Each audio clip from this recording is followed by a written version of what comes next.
ये बाइक मेरे पास आई है स्प्लेंडर प्लस BSS की न्यू मॉडल की बाइक आई है।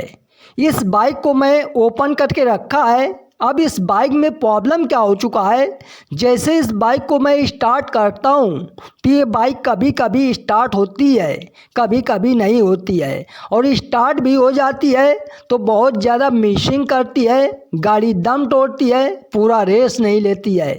इस तरीके से प्रॉब्लम मेरे पास आई है। तो जब भी आपके पास स्प्लेंडर प्लस BSS की कोई भी बाइक आ जाती है, गाड़ी रेस ना ले, गाड़ी दम तोड़े, मिसिंग करे, तो इस बाइक में क्या क्या चीज़ चेकआउट करना है, तो मेरी वीडियो में बने रहना और वीडियो पूरा देखना, तभी समझ में आएगा। तो मैं सबसे पहले इस बाइक में आपको प्रॉब्लम दिखा देता हूँ, कैसे ये प्रॉब्लम कर रही है।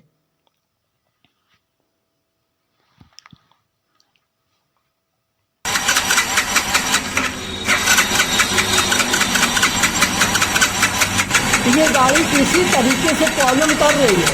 जैसे इस बाइक का मैं पूरा रेस लेता हूँ तो गाड़ी बहुत ज़्यादा मिसिंग करती है, गाड़ी दम तोड़ती है, पूरा रेस लेता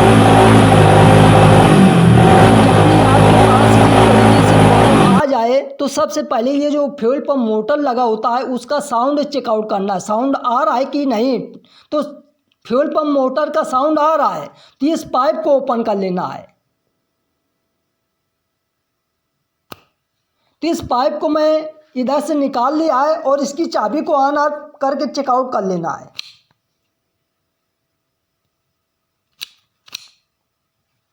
जैसे इस बाइक की मैं चाबी को ऑन ऑफ करता हूँ तो इधर से पेट्रोल की सप्लाई प्रॉपर आ रही है, जो इंजेक्टर को पेट्रोल मिलना चाहिए वो प्रॉपर मिल रहा है। अगर इधर पेट्रोल की सप्लाई ना आए, फ्यूल पंप मोटर ना चले, तो ये जो टंकी के नीचे 3 फेज का पंप लगा रहता है उसका सॉकेट ओपन कर लेना है। अब इस सॉकेट को मैं ओपन कर लिया है तो इसमें 3 फेज का पंप लगा है, तो ये तीनों वायर में 2.5 वोल्ट का करंट चेकआउट करना है जब फ्यूल पंप मोटर ना चले। मेरी बात समझने की कोशिश करें। जिस पंप टंकी के अंदर 3 फेज का पंप लगा रहता है वो 3 वायर का सॉकेट होता है, 3 वायर अटैच होता है, तीनों वायर में 2.5 वोल्ट का करंट चेकआउट करना है। तो इधर से फ्यूल पंप मोटर चल रहा है, पेट्रोल की सप्लाई भी आ रही है। उसके बाद ये चेकआउट करना है, इंजेक्टर का सॉकेट ओपन कर लेना है। कभी कभी इंजेक्टर का सॉकेट में वोल्टेज की सप्लाई नहीं आती तो इंजेक्टर हेड में पेट्रोल का छिड़काव नहीं कर पाता है। तो ये जो मेरा पिंक प्लस ग्रीन वायर होता है ये ECU से कनेक्ट रहता है, और जो मेरा रेड प्लस ब्लैक वायर होता है इसमें 12 वोल्ट की सप्लाई आती है। और जो मेरा पिंक प्लस ग्रीन वायर होता है जब ECU सेंस करता है इंजेक्टर को, तभी इंजेक्टर हेड में पेट्रोल का छिड़काव करता है अच्छे से। तो मैं आपको मल्टीमीटर से चेकआउट करके दिखा देता हूँ इंजेक्टर के सॉकेट में 12 वोल्ट की सप्लाई आ रही कि नहीं। तो मैं मल्टीमीटर को 20 वोल्ट पे सेट कर लिया है और रेड और ब्लैक वायर इसमें अटैच किया है इसके सॉकेट में, तो इसमें 12 वोल्ट की सप्लाई आ रही है। जैसे इसकी चाबी को ऑन करेंगे तभी इसमें वोल्टेज आता है। मेरी बात समझने की कोशिश करें।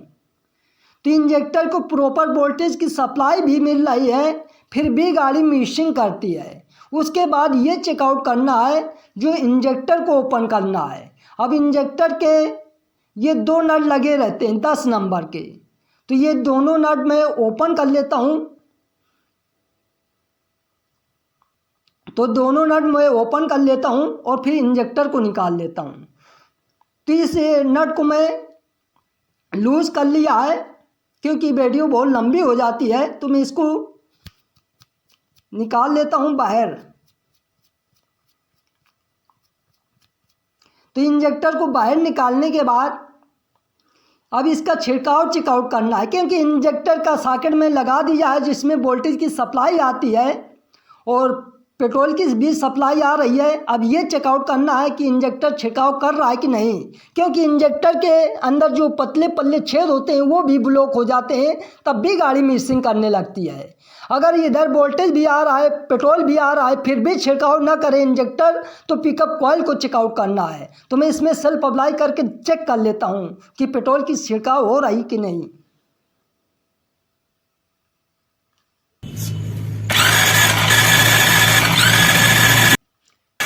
बस। तो इंजेक्टर मेरा पेट्रोल का प्रॉपर छिड़काव कर रहा है। अगर इंजेक्टर छिड़काव ना करे, इधर वोल्टेज आ रहा है, पेट्रोल भी आ रहा है, तो जब छिड़काव ना करे तो इसका जो पिकअप कॉइल होता है उसको चेकआउट करना है। मेरी बात समझने की कोशिश करें, क्योंकि कभी कभी मैग्नेट के अंदर जो पिकअप कॉइल ख़राब हो जाता है तब ये इंजेक्टर पेट्रोल का छिड़काव नहीं करता है, न इस बाइक में करंट आता है।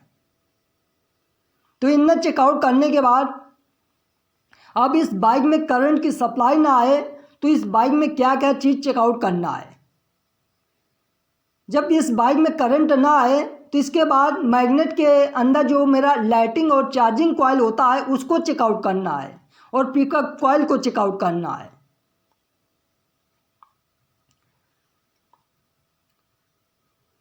तो ये जो मेरा मैग्नेट के अंदर से जो वायर निकला है, लाइटिंग और चार्जिंग कॉइल का सफ़ेद वायर और ग्रीन वायर, इसको चेकआउट करना है कि इसमें वोल्टेज की सप्लाई आ रही कि नहीं। तो इसमें वोल्टेज आ रहा है, वाइट और ग्रीन वायर में चेक कर लेना है मल्टीमीटर से या एक छोटे बल्ब की मदद से। और उसके बाद ये पिकअप कॉइल चेकआउट करना है मल्टीमीटर से कि पिकअप कॉइल की रीडिंग प्रॉपर सही है कि नहीं।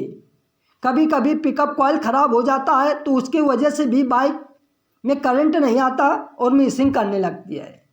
तो ये मैं पिकअप कॉइल की रीडिंग चेकआउट करता हूँ। तो मल्टीमीटर को इधर मैं 200 ओम पे सेट करके रखा है, तो इसकी रीडिंग प्रॉपर सही आ रही है। 150 से लगा के 160 तक रीडिंग आ रही है, तो ये पिकअप कॉइल की रीडिंग सही माना जाता है। अगर इसमें कुछ भी रीडिंग ना आए तो फिर मेरा पिकअप कॉइल ख़राब माना जाता है। तो ये मेरी पिकअप कॉइल की रीडिंग प्रॉपर सही है, पिकअप कॉइल से कोई भी प्रॉब्लम नहीं है। इसी तरीके से चेकआउट करना है। कभी कभी इसके सॉकेट वगैरह लूज हो जाते हैं तो उससे वो गाड़ी मिसिंग वगैरह करने लगती है, तो ये सारी चीज़ों को चेकआउट करना है। अब इन्हें चेकआउट करने के बाद क्योंकि इसकी रीडिंग प्रॉपर सही है, अब ये सॉकेट वगैरह लगा देना है। लगाने के बाद जो बैटरी वाला चार्जर होता है उधर चेकआउट करना है। अब मैं बैटरी चार्जर के पास चलता हूँ।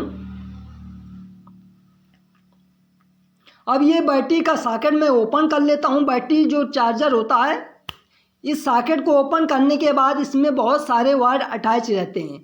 तो सबसे पहले इसमें ये चेकआउट करना है, जो मेरा वाइट कलर का वायर होता है इसमें वोल्टेज चेकआउट करना है, क्योंकि इधर डायरेक्ट मैग्नेट से इधर वोल्टेज आता है बैटरी चार्जर के पास। तो इधर वोल्टेज आ रहा है। और उसके बाद जो मेरा रेड वायर होता है, ये चार्जर का सॉकेट लगाने के बाद ये मेरा चार्जर सही है कि नहीं उसको कैसे चेकआउट करना है। तो ये जो मेरा रेड वायर होता है ये फ्यूज बॉक्स के पास आता है, और रेड वायर जो बैटरी को चार्ज करता है, मोटा वायर उधर भी आता है। तो उधर चेकआउट करना है कि वो रेड वायर में, मोटे वाले वायर में करंट की सप्लाई आ रही कि नहीं। तो ये सारी चीज़ों को चेकआउट करना है। उसके बाद क्या चीज़ चेकआउट करना है, इतना सारा चीज़ चेकआउट करने के बाद ECU को चेकआउट करना है। अब ये ECU सीट के नीचे लगा रहता है। कभी कभी ये ECU ख़राब हो जाता है तो ये ECU जो वोल्टेज भेजना चाहिए अपने हिसाब से वो वोल्टेज की सप्लाई नहीं भेज पाता है। तो इसको कैसे चेकआउट करना है, तो इस सॉकेट में निकाल लेता हूँ। इस सॉकेट को निकालने के बाद ये जो मेरा रेड और ब्लैक वायर होता है इसमें 12 वोल्ट की सप्लाई चेकआउट करना है कि इसमें ECU के सॉकेट में 12 वोल्ट की सप्लाई आ रही कि नहीं। अगर इधर 12 वोल्ट की सप्लाई ना आए तो बैटरी को चेक करना है, फ्यूज बॉक्स को चेक करना है, बीच की वायरिंग को चेकआउट करना है। तो मैं इसको चेकआउट कर लेता हूँ एक छोटे बल्ब की मदद से। इसकी चाबी ऑन करेंगे तभी इसमें वोल्टेज आएगा रेड और ब्लैक वायर में। तो इसको मैं अच्छे से अटैच करने के बाद इसमें 12 वोल्ट की सप्लाई आ रही है, क्योंकि ये मेरा बल्ब जल रहा है। तो मैं आपको मल्टीमीटर से चेकआउट करके दिखा देता हूँ। ये रेड और ब्लैक वायर में मल्टीमीटर को 20 वोल्ट पे सेट करने के बाद मल्टीमीटर का जो नीडल होता है रेड और ब्लैक वायर में अटैच करना है, क्योंकि ये ECU के सॉकेट में बहुत पतले पतले छेद बने होते हैं। तो इसके एक वायर मल्टीमीटर का एक वायर इसकी बॉडी में अटैच करना है और इसकी चाबी ऑन करेंगे तभी इधर वोल्टेज आता है। तो मैं इसकी चाबी मेरी ऑन कर दिया है तो इसमें प्रॉपर वोल्टेज की सप्लाई आ रही है। तो इससे मालूम पड़ता है जो ECU को वोल्टेज मिलना चाहिए वो प्रॉपर वोल्टेज मिल रहा है। अगर इनने चेकआउट करने के बाद ये ECU को सॉकेट लगा देना है। ECU को सॉकेट लगाने के बाद अगर ये ECU वोल्टेज की सप्लाई ना भेजे तो फिर क्या चीज़ चेकआउट करना है। तो मैं सबसे पहले इस सॉकेट को लगा देता हूँ। अब ये कैसे पता करना है कि ये मेरा ECU सही है कि ख़राब है। तो इस सॉकेट को मैं प्रॉपर अटैच कर दिया है। अब इसके बाद ये इलेक्ट्रॉनिक कार्बोरेटर जो लगा है इसमें ये जो TVS साइलेंसर लगे होते हैं तो इधर चेकआउट करना है। तो इसका सॉकेट मैं ओपन कर लेता हूँ और सॉकेट ओपन करने के बाद ये जो मेरा ग्रे प्लस ब्लैक वायर होता है ये किनारे साइड इसमें ECU से वोल्टेज आता है। 5 वोल्ट का करंट आता है क्योंकि ये ECU अपने हिसाब से वोल्टेज भेजता है। तो मैं मल्टीमीटर से चेक कर लेता हूँ। मल्टीमीटर को 20 वोल्ट पे सेट कर लिया है और मल्टीमीटर का जो नीडल होता है ग्रे प्लस ब्लैक वायर में अटैच कर लिया है। अटैच करने के बाद एक वायर इसकी बॉडी में कहीं भी अटैच कर लेना है और इसकी चाबी ऑन होगी तभी इसमें 5 वोल्ट का करंट आता है। ECU अपने हिसाब से वोल्टेज भेजता है तो इसमें प्रॉपर वोल्टेज आ रहा है। तो इससे मालूम पड़ता है मेरा ECU सही है। अगर इधर वोल्टेज की सप्लाई ना आए, ECU कई जगह वोल्टेज भेजता है, अगर कई जगह वोल्टेज की सप्लाई नहीं आती है या कहीं भी वोल्टेज नहीं आता तब फिर मेरा ECU ख़राब माना जाता है। तो इस बाइक को मैं पूरी फिटिंग कर देता हूँ क्योंकि ये वीडियो बहुत लंबी हो जाती है। तो इस बाइक को मैं पूरी फिटिंग कर दिया है।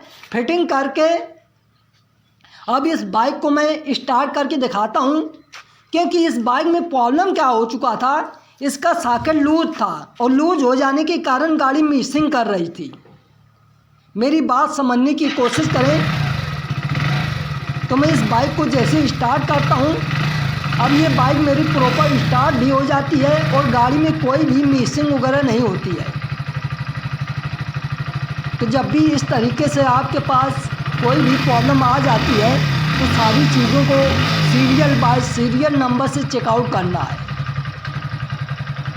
कभी कभी इसका बैक एंगल साइलेंसर ख़राब हो जाता है तो उसको भी चेकआउट कर लेना है।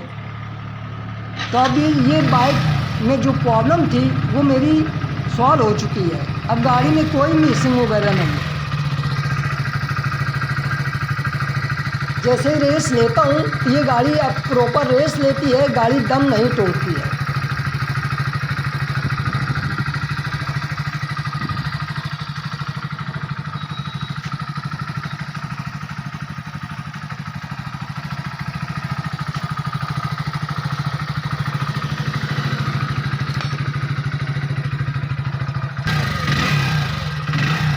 मैं प्रॉपर रेस लेता हूँ, प्रॉपर रेस लेती है। जितना रेस लेता हूँ उतना रेस लेती है। इसी तरीके से सारी चीज़ों को चेकआउट करना है क्योंकि इसका जो सॉकेट था वो लूज होने के कारण